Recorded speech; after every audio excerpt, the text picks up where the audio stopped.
2024 pada siang hari ini kami selaku kuasa hukum dari teman-teman jurnalis infotainment yang terdahulu pernah diancam oleh seseorang, yaitu ajudannya Atta Halilintar. Nah, ini perkaranya sudah berjalan di Polres Metro Jakarta Selatan.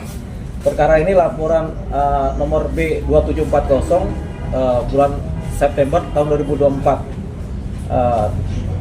Kejadiannya adalah di mana terjadi di Polres Jakarta Selatan, seseorang yang diduga ajudannya Atta Halilintar ini melakukan pengancaman terhadap jurnalis yang sedang melakukan pekerjaannya.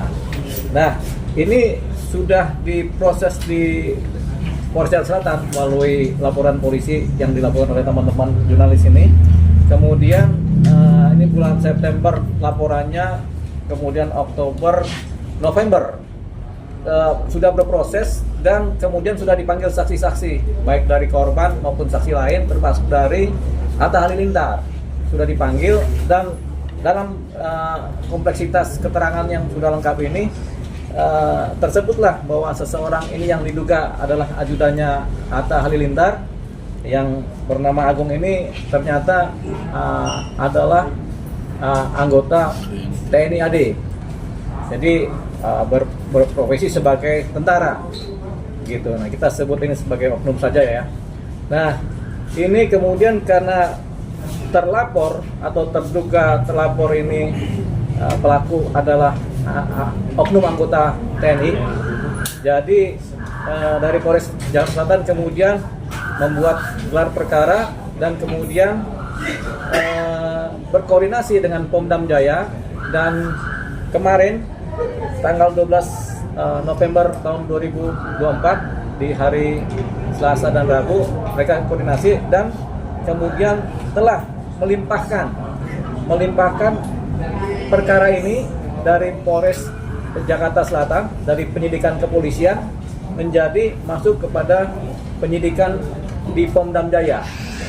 Jadi sudah dilimpahkan kemarin ke Pomdam Jaya dan sudah diterima, sudah confirm bahwasanya Pomdam Jaya sudah menerima pelimpahan laporan ini dan masuk kepada wilayah penyidikan Pomdam Jaya. Nah, ini berproses. Ini kenapa kami sampaikan di sini supaya nanti teman-teman atau masyarakat yang mengikuti perkara ini menjadi jelas bahwasanya perkara ini sudah tidak lagi ditangani oleh Polres Jakarta Selatan, tapi sekarang sedang dan akan ditangani oleh Pomdam Jaya. Tentunya ini Pomdam Jaya ini kan dari Kodam ya, Pomdam Jaya ya. Jadi itu dia. Alasan pelimpahannya apa, Bang? Ya. Alasan pelimpahan? Alasannya tentunya karena si terduga adalah anggota TNI, anggota Tentara Nasional Indonesia dari Angkatan Darat.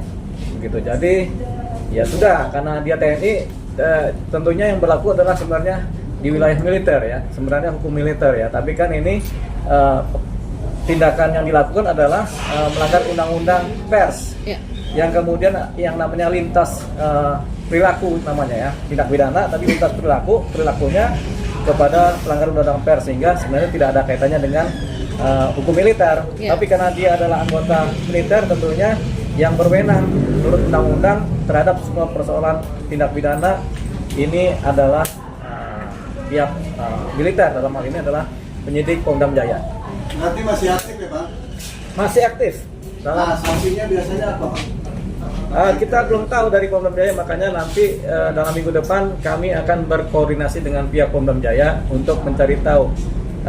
Tentu ada sanksi secara militer, tapi kalau yang dilanggar adalah undang-undang pers, tentunya dia perlu juga diberlakukan undang-undang pers, karena yang dilanggar kan undang-undang pers, tidak dilanggar hukum militer ya. Kalau hukum militer sanksinya adalah disiplin, tapi kalau undang-undang pers sebenarnya ada pasal sendiri. Ini nanti mungkin kalau persidangannya koneksitas antara peradilan militer sama mungkin koordinasi juga dengan sipil, karena ini pers ini kan sifatnya sipil ya. Nah, tapi undang-undangnya saling berdiri begitu. Jadi mungkin pengadilannya di pengadilan militer, tapi yang dijerat adalah lewat undang-undang pers sama KUHP. Baik. Bang, sudah pernah ada permintaan maaf dari pihak sana, Bang, sampai sekarang? Sampai saat ini belum ada permintaan maaf dari pihak terduga terlapor, termasuk juga usernya ini kan Atta Halilintar. Atta Halilintar juga sampai saat ini belum ada minta maaf kepada teman-teman, belum ada permintaan maaf. Ya sudah, ini isi going aja lah berjalan kan. Nah perkara ini juga akhirnya kami anggap juga isi going juga nanti berjalan. Jadi perkara ini ya sudah menggelinding. Siapa nanti tersangkanya nanti akan kelihatan lewat hasil penyidikan dan proses persidangan di pidana militer. Baik. Bang, waktu itu kan di permohonan maaf melalui media sosial pribadi mereka menganggap ini gimana? Karena ada Begini, permintaan maaf itu harus sifatnya personal ya. Jadi nggak kepada publik meminta maaf, tapi kepada personal ini yang mengalami. Gitu. Kalau pabrikan ini kan bisa siapa aja boleh minta maaf, tapi kepada personal ini kan mereka yang mengalami dampak psikologis dari ancaman-ancaman yang dilakukan oleh si oknum tersebut. Jadi ada yang ketakutan, ada yang prihatin, ada yang kemudian nggak bisa apa-apa, ada timbul juga sakit hati juga kan. Ini kan dampak psikologis juga. Nah ini harusnya permintaan maaf langsung kepada para pihak. Gitu. Tapi sampai saat ini belum ada permintaan maaf dari pihak manapun, termasuk juga dari user yaitu Atta Halilintar terhadap teman-teman jurnalis. Bang, terkait dengan audio Bang, terkait dengan Atta Halilintar karena pada awalnya melakukan pembelaan, apakah tidak dikaitkan dengan kasus ini, Bang? Tentunya ini akan tetap terkait kepada yang bersangkutan, pada Atta Halilintar, karena beliau adalah user dan memang menjadi saksi. Tanpa adanya beliau menggunakan si oknum ini, tentu tidak akan terjadi kejadian ini. Jadi beliau tentunya terkait. Sejauh mana terkaitnya? Ya bisa sebagai saksi yang terkait langsung. Jadi beliau juga akan terbawa. Kan dalam kasus pengancaman saat tadi bilang ya membawa si oknum itu otomatis dia kan menuntut pada si Halilintar. Ya. Dalam hal ini apapun sudah dibawa di pelakunya, maka kan Halilintar kan harus bertanggung jawab. Apa enggak ada perluan untuk melaporkan Atta Halilintar ke polisi? Oke lah kalau yang ini sudah dibarang kok. Kita kan punya cara lain untuk melaporkan Atta Halilintar, menjadikan nantinya sebagai pelajaran bagi pihak-pihak lain yang menggunakan oknum-oknum TNI atau Polri. Ya, jadi sisinya bukan sisi pengancamannya terhadap kalau kita mau melaporkan Atta ya, tapi sisinya adalah seberapa jauh atau seberapa besar legalitas seorang sipil menggunakan tentara sebagai ajudannya, begitu. Itu nanti akan kita dalami, gitu. Jadi sejauh mana seorang Atta Halilintar punya hak atau mendapatkan kelebihan hak menggunakan seseorang yang adalah tentara menjadi ajudannya atau menjadi pengawalnya. Apakah itu formal, apakah itu informal? Ini nanti yang akan ditelaah. Nah, ini kami akan bekerja sama dengan Pemdam Jaya. Sejauh mana ada hubungan ini?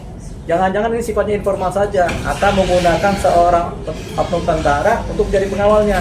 Pertanyaannya, apakah ini boleh? Kan begitu, secara undang-undang. Nanti kita akan telah itu baik hukum militer maupun hukum sipilnya. Saya bukan boleh atau tidak, saya mengatakan Atta Halilintar dilaporkan sebagai pelindung jahat. perlu dilaporkan tidak? Kalau itu sifatnya kita nanti konsultasi dulu dengan Pomdam ya, sejauh mana kepentingannya. Yang jelas kan rasa sakit hati atau rasa kena ancaman ini kan datangnya dari si oknum tadi kepada para pihak ini yang di samping saya ini kan. Sejauh mana mereka mengkaitkan ini dengan Atta Halilintar. Memang secara langsung ada kaitannya, tapi apakah Atta ikut berperan dalam konteks dia menyuruh mengancam? Ini yang belum kita dapat, karena faktanya memang tidak ada cerita itu. Dari BAP juga tidak ada cerita itu. Nah, tapi yang paling penting adalah ini, dari besarnya apakah Atta menggunakan oknum ini secara resmi apa tidak? Kalau resmi dasarnya apa undang-undangnya? Itu nanti akan kita kejar. Kalau ini tidak resmi, bagaimana kok ini bisa terjadi? Seorang sipil kemudian punya pengawal militer. Gitu. Bang, berarti ada kemungkinan Atta akan dilaporkan gitu, Bang? Bagaimana? Ada kemungkinan Atta Halilintar akan dilaporkan gitu? Oh iya, kalau prosedurnya kemudian kita dapat ternyata ini memang tidak mengikuti undang-undang, tentunya bisa kita kejar Atta Halilintarnya tadi. Tapi untuk pengancamannya, apakah Atta belum mengancam, kita belum dapat ini. Jadi kita tidak dalam posisi melaporkan Atta Halilintar dalam konteks ancam-mengancamnya. Bang, berarti sikap Atta Halilintar itu sangat mengecewakan ya, Bang? Dari sikap Halilintar itu sangat mengecewakan terhadap kesannya cuci tangan gitu, Bang? Kalau dibilang cuci tangan, kita nggak tahu, ini kan urusan internal dia dengan penyidik ya dalam proses BAP ya. Tapi sejauh yang didapat dari cerita penyidik, ada kesaksian dari Atta bahwasanya yang mengawal dia secara resmi adalah anggota TNI, oknum TNI dari Angkatan Darat. Kita akan lihat bagaimana hubungannya, apakah ini permintaan resmi BKO atau bagaimana. Apakah orang sipil yang punya uang bisa kemudian menggunakan tenaga tentara untuk mengawal, atau bisa apa tidak, ini kita lihat. Kalau nggak salah ini jawabannya adalah tidak bisa, begitu. Bang, malamnya kan Atta sempat klarifikasi, malam atau besoknya gitu, dia bilang si yang bersangkutan bukan bagian dari karyawan atau timnya dia gitu kan. Ya, Tidak itu faktualnya itu adalah bentuk pengingkaran dari keadaan ya. Ya. Fakta-fakta di lapangan menjelaskan bahwasanya beliau dan cerita dari teman-teman memang si oknum ini memang adalah ajudannya Atta, pengawalnya Atta. Fakta di lapangan begitu, sudah rutin bertemu para teman-teman jurnalis ini dengan waktu meliput Atta, ya dia inilah sebagai pengawalnya. Tapi kalau Atta mengingkari, nggak apa-apa, sementara dia punya hak untuk mengingkari. Tapi nanti ketika kita pendalaman, nanti akan ketahuan bagaimana hubungannya. Ya. Karena ada kesaksian dari Atta juga, ya ini memang karyawan yang dia pecat, kan ada begitu sudah Ya. terpublikasi. Kemudian dia ralat lagi, oh ini bukan karyawan kami. Nah itu adalah dua posisi yang bertentangan dalam konteks penerangan dari Atta Halilintar kepada publik. Nah ini yang nanti kita Baik. juga kejar. Bukti apa aja Bang sampai saat ini yang sudah diserahkan kepada kepolisian Bang? Bukti yang ada di kepolisian sudah diserahkan. Pertama adalah kesaksian-kesaksian mengenai kronologis, kemudian bukti-bukti faktual, gambar-gambar, keterangan-keterangan video yang menggambarkan bagaimana ancaman terjadi terhadap teman-teman jurnalis dari si oknum tadi. Kemudian yang lainnya adalah cerita-cerita di lapangan yang sudah disampaikan oleh teman-teman jurnalis kepada pihak penyidik, di mana bahwasanya yang bersangkutan, yang terlapor ini memang adalah ajudan dari Atta karena setiap hari bertemu mereka di lapangan. Bang, ada info atau kemungkinan Atta juga dipanggil sebagai saksi Bang? Di Pomdam.